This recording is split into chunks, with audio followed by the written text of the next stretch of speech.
Alors, je viens de parler des travaux théoriques sur l'existence des inégalités chez les chasseurs-cueilleurs et quelles sont les raisons qui expliquent l'existence de telles inégalités. Et la deuxième partie, c'était pour enfoncer une vieille histoire sur les bandes patrilocales et montrer que non, les bandes de chasseurs-cueilleurs n'ont pas à être patrilocales, elles peuvent être matrilocales. L'exemple d'Ituchan le montre très bien. Et je devrais ajouter à ce point que les travaux de mon directeur de thèse sur les systèmes de parenté à Tapascan montrent que la matrilinéarité et la matrilocalité sont au moins vieilles de 9000 ans, qui est la date d'arrivée des Athapascans dans l'Amérique du Nord, par l'Alaska, par le détroit de Bering, et c'était l'avant-dernière grande migration à partir de l'Asie, avant celle, la première immigration des Esquimaux à moins 5000 ans, dans la partie du détroit de Bering et de l'Alaska. Après, il y a eu une autre migration inuit vers le Groenland, vers l'an 1000, et il y en a eu une autre avant, vers l'an 2000, avant maintenant. Alors, tous ces travaux, je les ai rédigés quand j'étais déjà un jeune prof à l'Université Concordia, où je suis arrivé en 1976. En provenance des États-Unis, j'avais passé un an à l'Université Johns Hopkins, où j'étais chercheur invité, essentiellement pour rédiger ma thèse et donner quelques conférences et quelques cours. J'ai donc conservé ce travail à Concordia jusqu'à la fin de ma carrière officielle, qui est peut-être ça fait 7 ans maintenant que j'ai arrêté d'enseigner. Et j'ai continué donc à travailler sur ces questions, tout en finissant mon doctorat qui, lui, a été fini en 81. Et donc 76, 5-6 ans, en gros, pour finir. Bon, mais c'était très long. J'y reviendrai dans un instant, quand je parlerai d'un des autres livres que j'ai écrits. Alors, l'autre chose importante, à mes yeux en tout cas, c'est le travail que j'ai fait sur la vendetta chez les Tucson. Si il y a un homicide, je ne parle même pas d'un assassinat, juste même un homicide involontaire entre membres de moitié opposées, de clans opposés, un corbeau tue un loup, il faut qu'il y ait une cérémonie de la paix. Même si c'est complètement...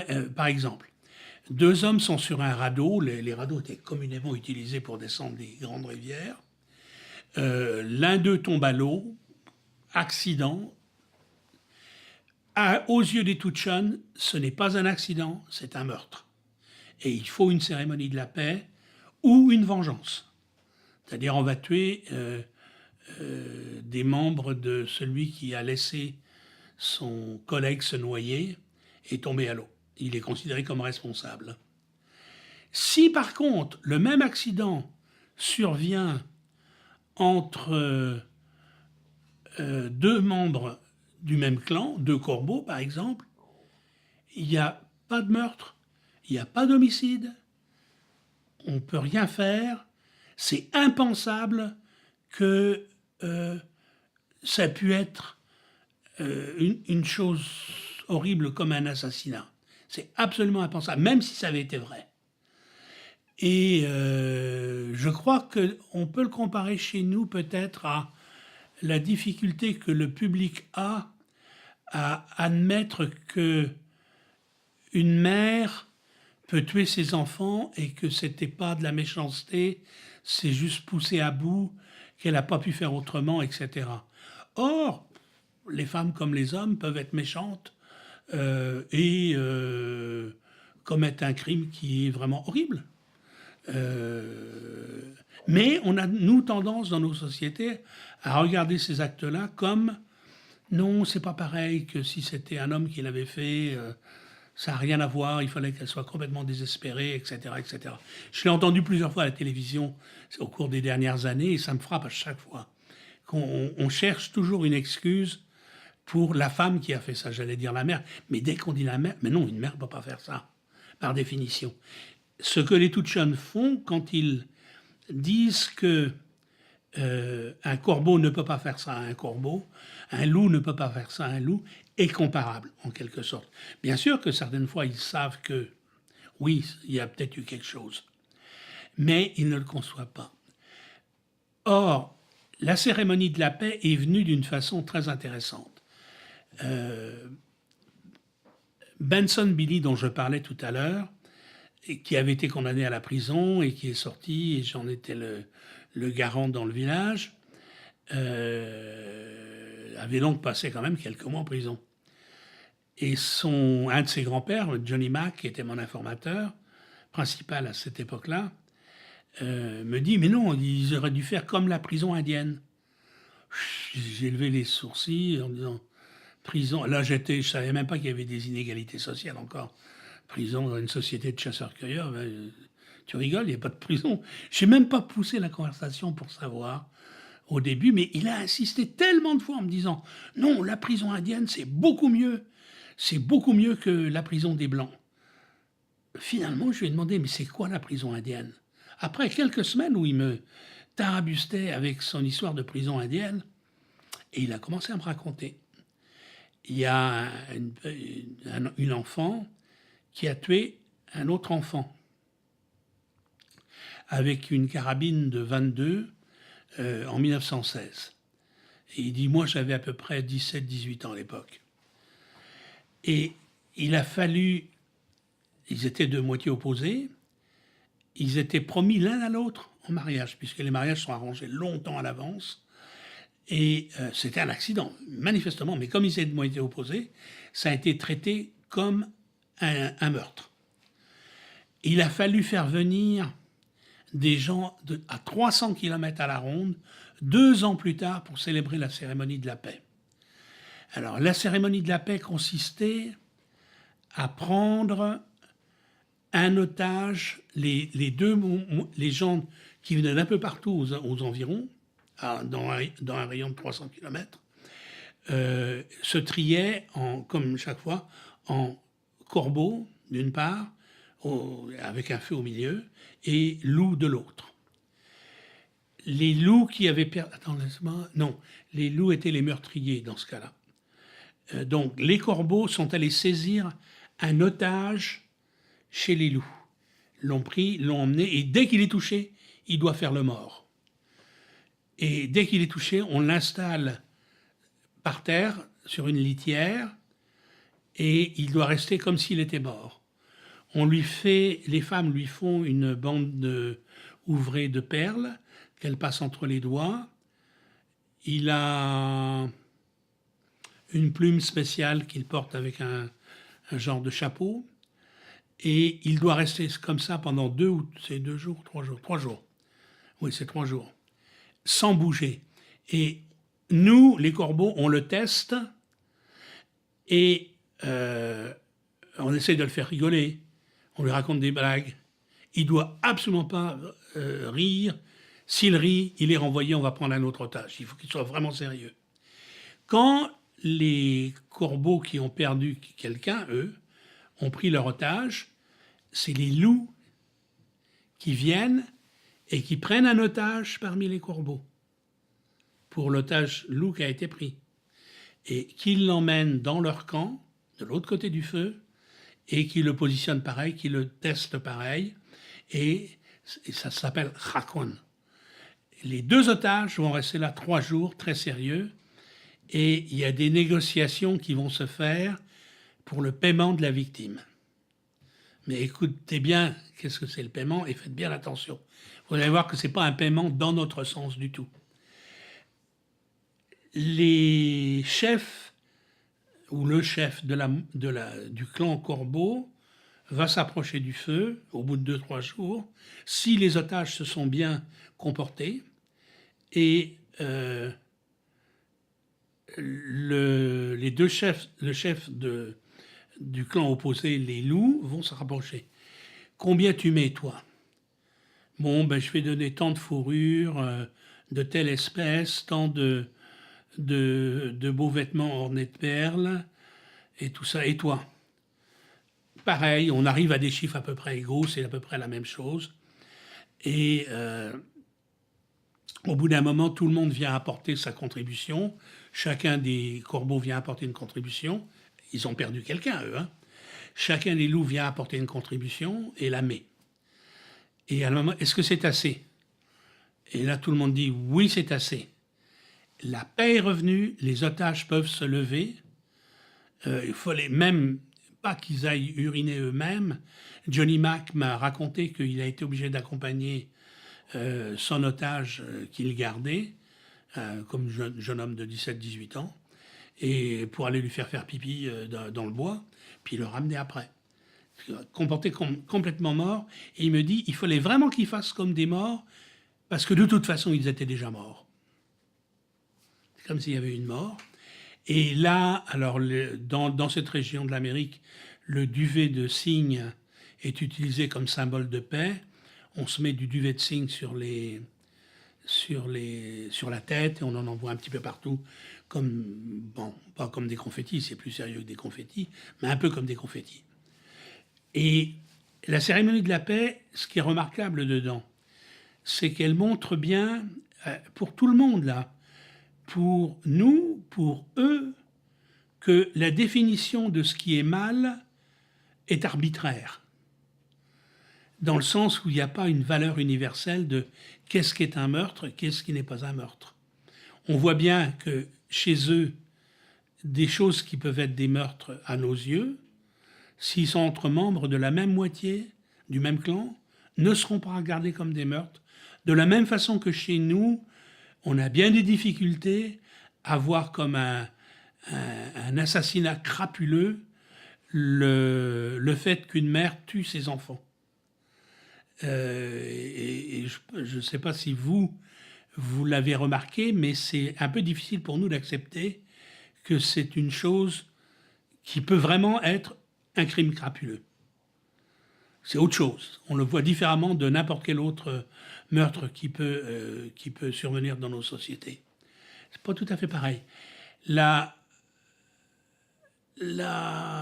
troisième remarque qui est importante, c'est que, on va dire, vendetta et vengeance de sang. Bon, normalement, il aurait fallu autant de morts dans un camp que dans l'autre. Et dans ce cas-là, non.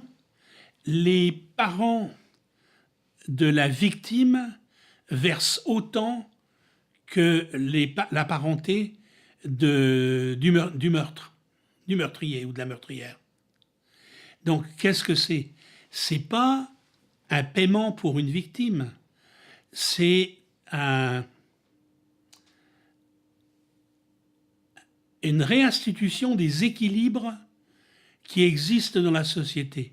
Équilibres qui sont construits pas complètement arbitrairement, mais qui n'ont rien à voir avec la nature.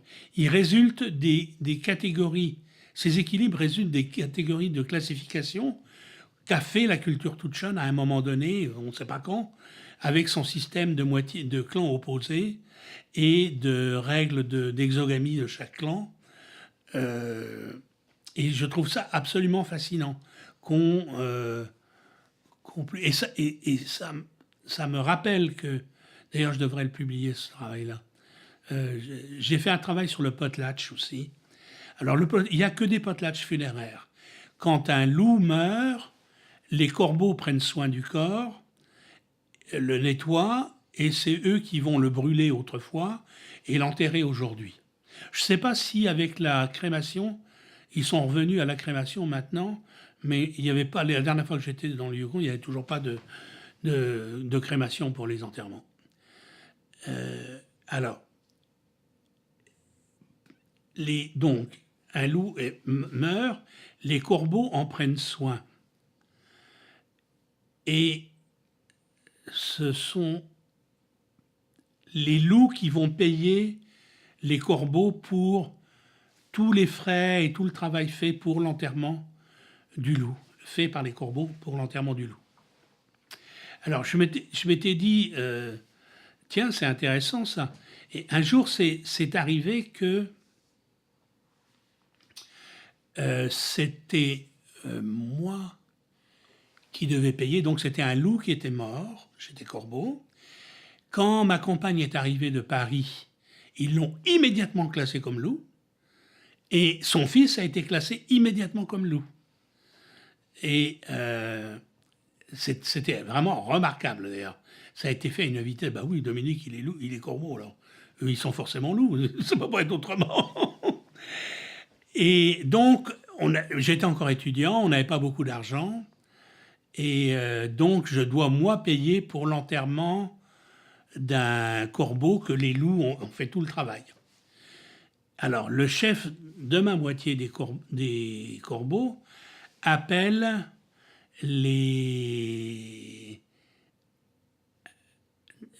nous appelle pour qu'on verse quelque chose. Et on avait décidé avec ma compagne que je mettais $100, ce qui à l'époque était beaucoup d'argent pour un étudiant de doctorat en plus, parce que eux ils mettent plus. C'est des sommes assez considérables. Et je mets donc $100. Je lui dis, écoute, c'est pas grave, on est capable de vivre, ils nous donnent des tas de trucs de toute façon. Il n'y a pas d'épicerie ici, alors la viande, il nous l'a donné. On se débrouillera avec le reste. Puis bon, je le considérais comme perdu. Mais au moment... Alors, attends, laisse-moi réfléchir comment ça s'est passé cette histoire. C'était un corbeau. C'était un corbeau qui était mort.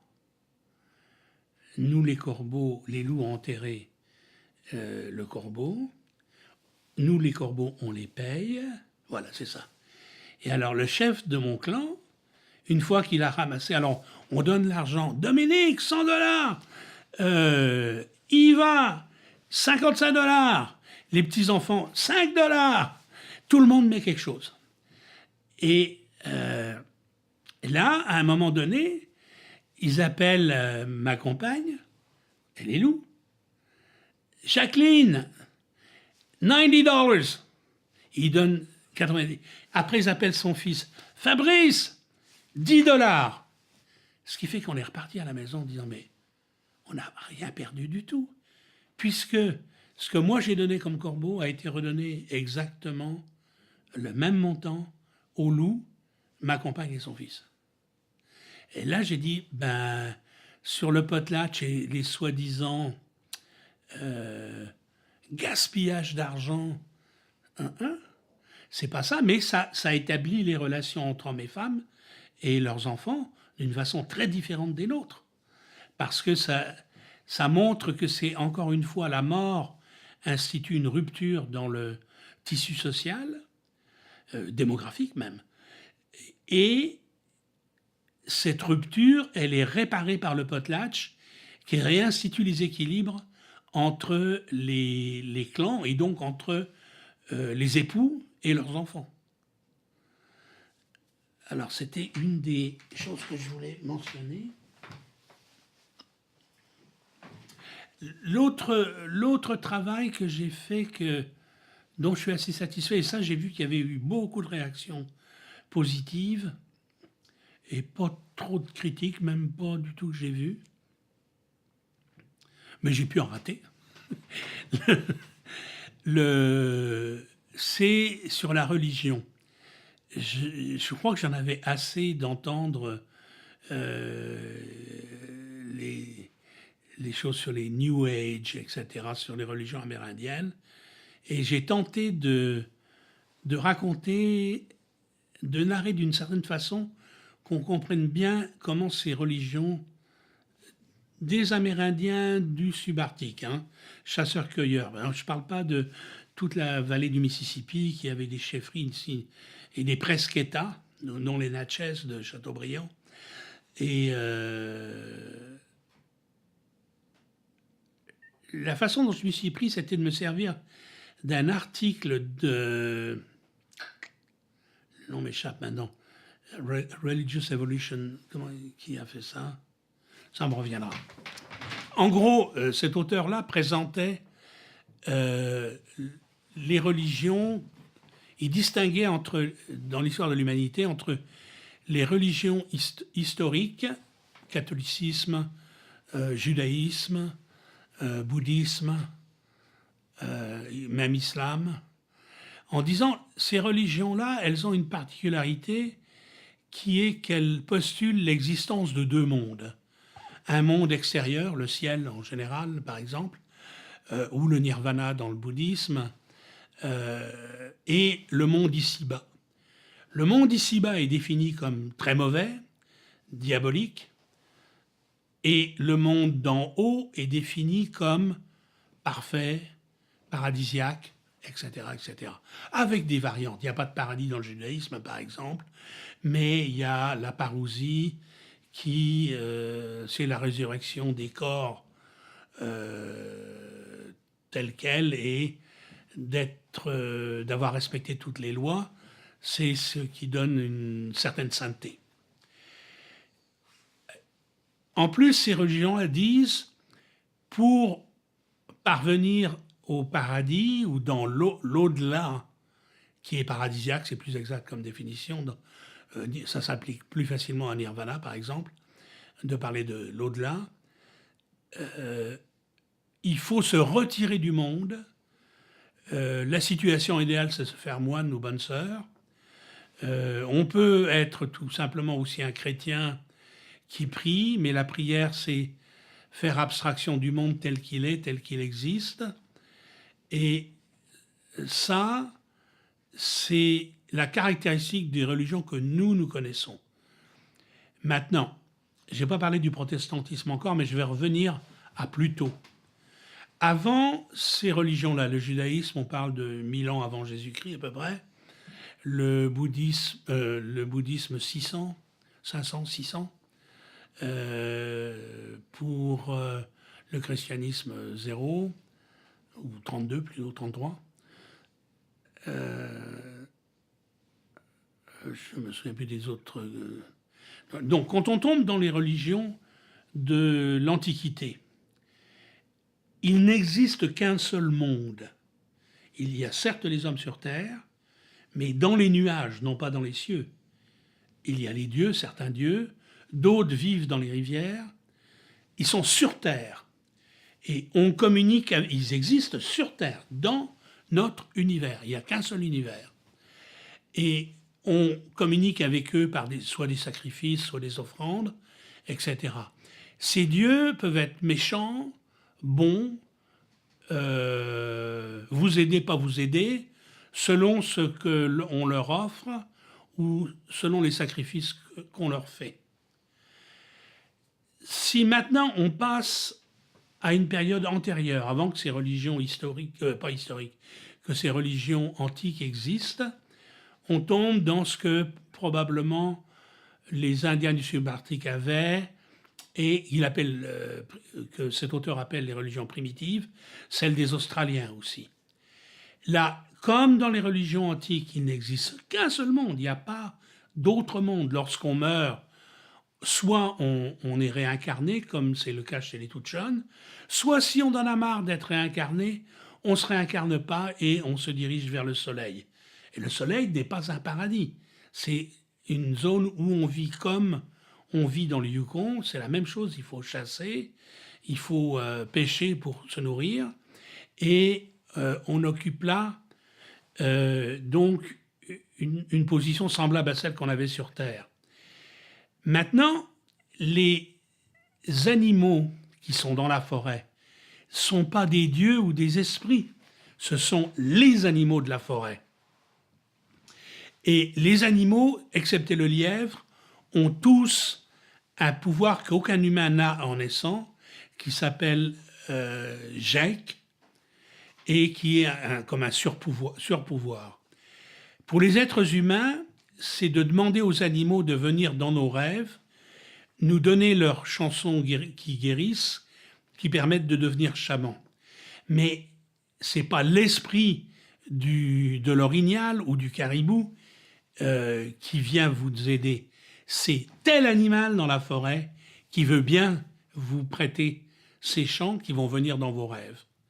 C'est absolument pas transcendantal, c'est vraiment un rapport immédiat. Ça peut être aussi certains lieux qui ont une puissance, un pouvoir. Et je me souviens, on a 5 minutes, oui, comment on m'a expliqué la puissance des animaux. On regardait une mère ours avec ses 2 petits au printemps à la jumelle, une grizzly, et ils étaient pas loin d'une falaise, les petits étaient vraiment petits, et on a vu un petit qui allait à la falaise, qui allait se casser la figure. La mère a foncé, l'a rattrapé, l'a ressorti de là. Elle m'a dit, tu vois, ça c'est Jake.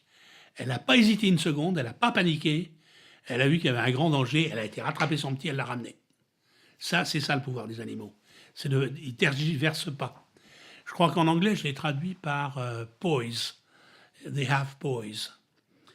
Et tout ça pour dire, et pour finir rapidement, qu'on se trompe grandement si sur la nature de ces religions-là, si on se figure que les animaux sont simplement soit des esprits qui ont un pouvoir, l'esprit de la classe des caribous, ou de la classe des orignaux, ou de la classe des lynx. Non, c'est vraiment... J'ai vu des scènes, rapidement encore, on est à un camp de pêche sur le bord de la Pelly, avec Tommy McGinty, mon informateur principal, à Pelly Crossing, et sa femme entend des loups hurler. Elle lui dit, Tommy, my husband, mon mari, il y a des loups qui hurlent, t'étais ami avec eux. Il écoute, il a été un peu sourd déjà, il écoute, ah oui, et il se met à leur parler dans high language, ce qui veut dire avec des formules plus archaïques, et il lui demande, j'ai ma femme qui se plaint qu'on mange que du bœuf, elle en a marre du bœuf, elle voudrait de l'orignal, mais j'arrive pas à en trouver, c'est difficile. Et il m'explique ça après. On part relever les filets, 1 jour, 2 jours, 2e jour. C'est moi j'étais toujours à l'avant du bateau, il ne me laissait jamais conduire, il avait peur que je laisse des branches entrer. Une rivière sauvage, il y a beaucoup de choses qui flottent dedans, hein. Des troncs qui sont tombés, des trucs comme ça. Donc il conduisait, et moi je regarde le paysage. Et qu'est-ce que je vois? Un orignal. Mais un gros. Et je fais... Je regarde partout autour. Il regarde, laisse tomber le moteur, prend son fusil, il laisse bouger un peu. Un seul coup, l'animal tombe. Il me dit, tu vois, j'ai demandé au loup, il m'a aidé.